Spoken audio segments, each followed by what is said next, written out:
Hiniling ni Caloocan Bishop at Catholic Bishops Conference of the Philippines o CBCP President Pablo Virgilio Cardinal David sa gobyerno na dapat gumawa ng matibay na aksyon laban sa talamak na online gambling sa bansa. Sinabi nito na mas matindi ang epekto ng mga online gambling dahil kahit sino ay pwedeng makapaglaro nito, kahit na mga bata. Binatikos din ito ang gobyerno dahil sa pinagbawalan nga ang offshore gaming, subalit ginawang legal ang mga online gambling.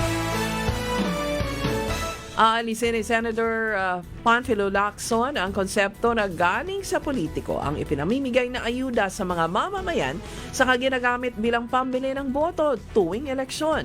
Nakabaloob ang planong ito sa panukalang Expanded Pantawid Pamilya Pilipino Program o 4Ps na iniharap ni Senator Lacson.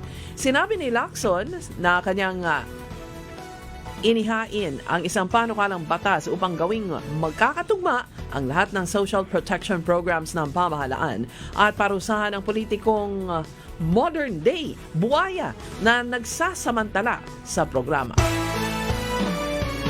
Inaprubahan ng Budget Department ang pagpapalabas ng 3.627 billion pesos para suportahan ang ginagawang Rural Electrification Program ng pamahalaan.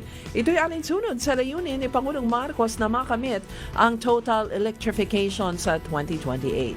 Sa katunayan, inaprubahan ni Budget Secretary Amina Pangandaman ang Social Allotment Release Order para sa Strategized Rural Electrification and Operational Reliability Program ng National Electrification Administration for fiscal year 2025. Nanumpa na sa harap ni Pangulong Ferdinand Marcos Jr.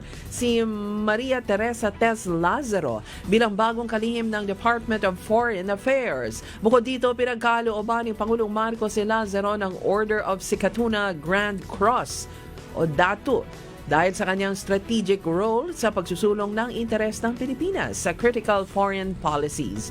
Pinalitan ni Lazaro si Enrique Manalo na itinalaga at ibinalik sa kanyang dating posisyon bilang permanent representative of the Philippines to the United Nations sa New York. Maaaring mas marami pang sangkot sa pagawala ng mga sabongero sa bansa. Sinabi ito ni Justice Secretary Crispin Remulla. Anya, bukod sa babaeng celebrity o artista, may mga makapangyarihan din at mayamang tao ang nasa likod ng pagkawala ng mga sabongero na sinasabing pinatay at inihagis sa Taal Lake. Nagmayamang ang mastermind na meron siyang impluwensya sa Marcos government at hanggang sa Supreme Court.